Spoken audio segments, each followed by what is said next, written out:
यहाँ से खा लो, इतने भर के जाने की बात है। यहाँ से गया क्या था कोई मतलब नहीं है।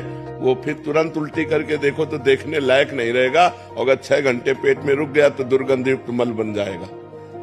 तो हमको उतना ही खाना है जितने से पेट पल जाए, और सात्विक भोजन करने। जबान के स्वाद के लिए खाओगे फंस जाओगे। 5 ज्ञानेंद्रियां हैं और 5 कर्मेंद्रियां हैं।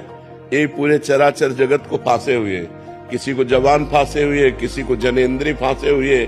कोई देखने में, कोई सुनने में, कोई छूने में, कोई भोगने में। पूरा संसार इसी तो मना कष्टान इंद्रियाणी प्रकृति स्थान कर सती। 5 ज्ञानेंद्रियां और 1 मन प्रकृति में सदैव लगाए हुए जीव की दुर्गति करता है। बहुत दुष्ट है। खाते खाते जीवन, अरे इतना खाने लगते हैं कि मुर्गा, मुर्गी, बकरा, गाय, भैंसा सब खाने लगते हैं। नहीं, जबाने का तो स्वाद है। कितना गिरते चले गए कि राक्षस हो गए। कुछ भी खा रहे हैं, कुछ भी चाट रहे हैं। जबान के स्वाद में, नाना प्रकार के इंद्रियों के विलास में पूरा जगत फंसा हुआ है। अगर भगत भी इसी में फंसा है तो किस बात का भगत है। 56 प्रकार के भोग ठाकुर जी को लगते हैं। एक से एक सुंदर स्वादिष्ट भोग ठाकुर जी को भोग लगाओ और उतना पाओ जितने से पेट पल जाए।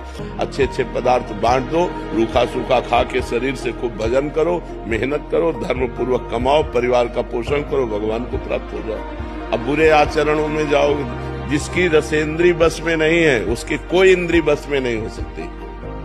9 इंद्रियां उसके बस में हो जाएंगी, 1 इंद्री को बस में कर ले, केवल रसेंद्री को। मोटा होना स्वस्थ होना नहीं है। स्वस्थ होने का मतलब यथा योग्य वजन होना, यथा योग्य पेट होना, यथा योग्य आहार विहार होना। तो आपका उठना बैठना सब ठीक रहेगा। शरीर को ज्यादा मोटा करने से हमारी दिनचर्या में बाधा आती है, रोग बढ़ते हैं, प्रमाद स्थिति होती है, आलस्य बढ़ता है, भोग बुद्धि बढ़ती है। शरीर को उचित अन्न दो और चर्बी मत बढ़ने दो। थोड़ा व्यायाम करो, दौड़ भाग करो, जिससे शरीर स्वस्थ रहे। एक एक क्रिया करने में परेशान, वो कोई स्वस्थता है? स्वस्थता है कि स्वयं खड़े हो जाओ, स्वयं अपनी दिनचर्या करो। जब तक वृद्धावस्था न आवे तब तक तुम्हारी कोई सेवा न करने पावे। ऐसे अपने शरीर को स्वस्थ रखो, तब तो खान पान उचित रहा। अब अच्छी चीज मिली, दवा खा ली, वो चर्बी बढ़ा रही तो वो किसी काम का नहीं।